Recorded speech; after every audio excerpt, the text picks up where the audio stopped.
If Muhammad were truly a good prophet, why then did he vindictively curse the Christians and the Jews at his deathbed instead of asking Allah to guide them to the truth of Islam? I must point out to our listeners anyway what is actually obvious, that the reports that I shall be quoting are from the most authoritative Muhammadan Muslim sources, that all the following and other hadiths are the one-sided and unsubstantiated reports by the followers of Muhammad. Humanity does not have a single eyewitness report from Muhammad's victims, the Jews of Khaybar, who were either slaughtered, enslaved, or exiled. About 2 months before his attack on Khaybar, Muhammad failed in his attempt to go to Mecca. This failure resulted in the Treaty of Hudaybiyah with the Meccans.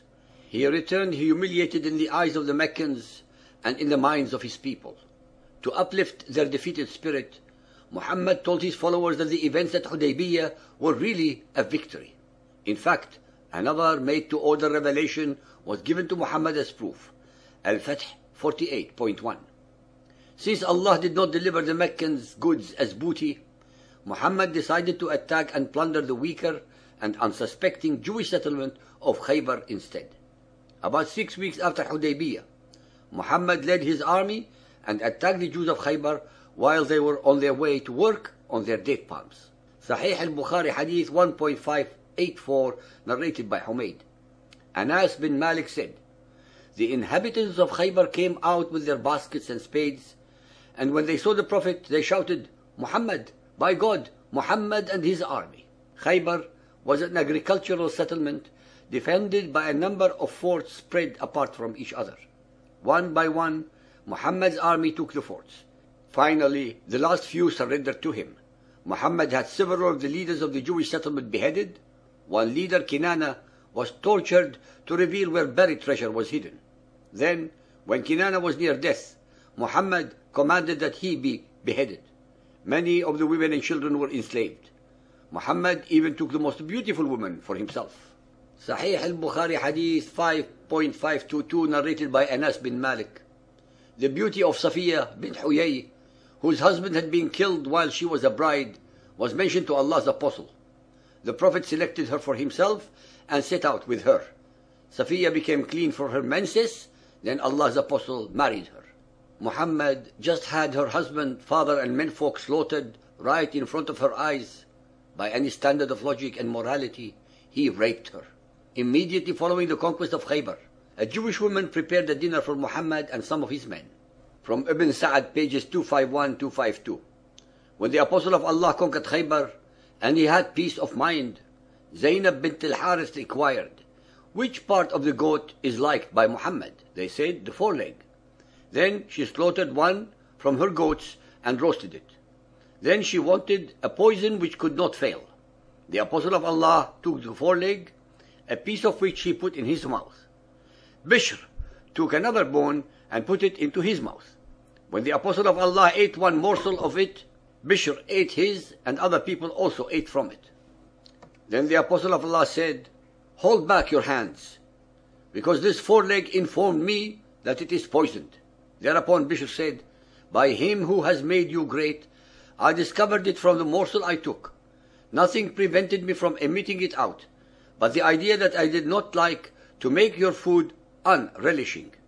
When you had eaten what was in your mouth, I did not like to save my life after yours, and I also thought you would not have eaten it if there was something wrong." Bishr did not rise from his seat, but his color changed to green. The Apostle of Allah sent for Zainab and said to her, "What induced you to do what you have done?" She replied, "You have done to my people what you have done. You have killed my father, my uncle, and my husband. So I said to myself, if you are a prophet, the foreleg will inform you. And others have said, if you are a king, we will get rid of you." Bishr realized that there was something wrong with the bad-tasting meat. He ate it nonetheless because he was fully convinced that as a prophet, Muhammad should have known or been forewarned by Allah of the poisoning. In fact, both the Jewish woman and Bishr were correct in believing that had Muhammad been a true prophet, he would have been forewarned. But Muhammad was a liar and hence died from poisoning. Moreover, why did the leg talk to him after he ingested the poison and not before?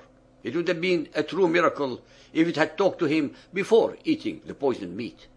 The Apostle of Allah lived after this 3 years, till in consequence of his pain he passed away. Ibn Sa'ad, page 244. And there has been no prophet but he has lived half the life of the prophet preceding him. Jesus, the son of Mary, lived for 125 years. And this is the 62nd year of my life. He, the prophet, died half the year after this. According to Muhammad, Jesus not only did not die on the cross, but he also lived longer than Moses. As was usual with Muhammad, he concocted stories as he went along. Sahih Muslim, volume 3, 54401. Aisha reported that when Allah's Messenger fell ill, he recited over his body mu'awwidatan and blew over himself. When his sickness was aggravated, I used to recite over him and rub him with his hand in the hope that it was more blessed. Ibn Sa'ad, page 265. Aisha used to say, when the Apostle of Allah fell ill, Gabriel chanted on him saying, in the name of Allah who will cure you and who will heal you from every malady and will ward off the evil of envier who envies and from smite of the evil eye. How is it possible or logical that Gabriel was praying without knowing that Allah had decided for Muhammad's death? Sahih al-Bukhari 2.472, narrated by Aisha. Allah's Apostle in his fatal illness said, Allah cursed the Jews and the Christians, for they built the places of worship as the graves of their prophets. Let us now summarize the events. Muhammad attacked Khaybar. He destroyed, murdered, plundered, tortured, and enslaved many people.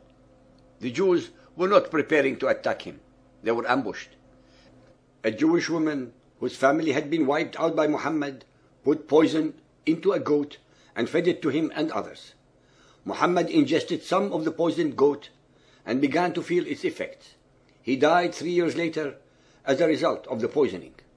Many times previously, Muhammad claimed to have had revelations that warned him of danger.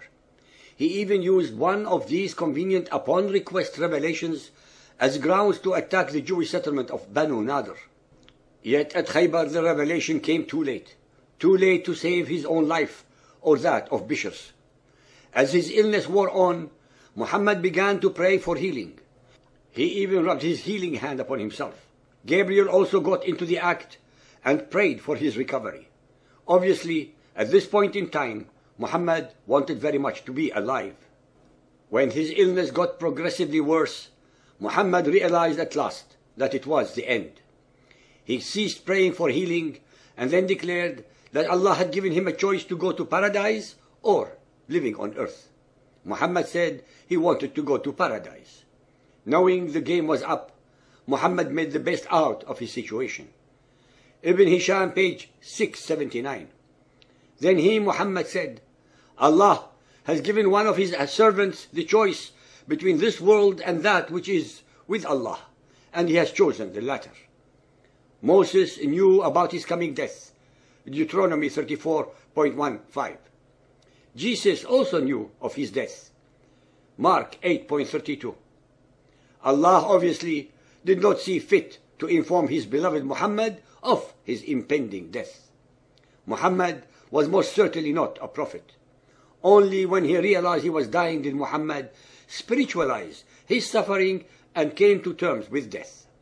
Until the very end, he was full of hate and vindictiveness against his victims, the Christians and the Jews.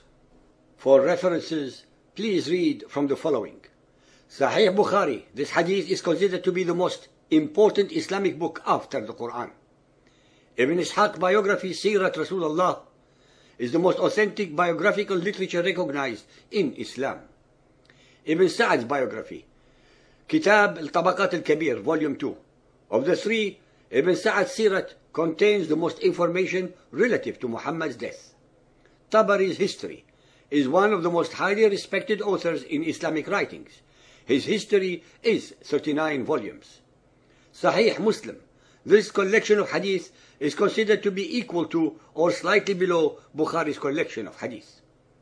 When studied in full, they all give unintentionally an extremely unflattering portrayal of Muhammad.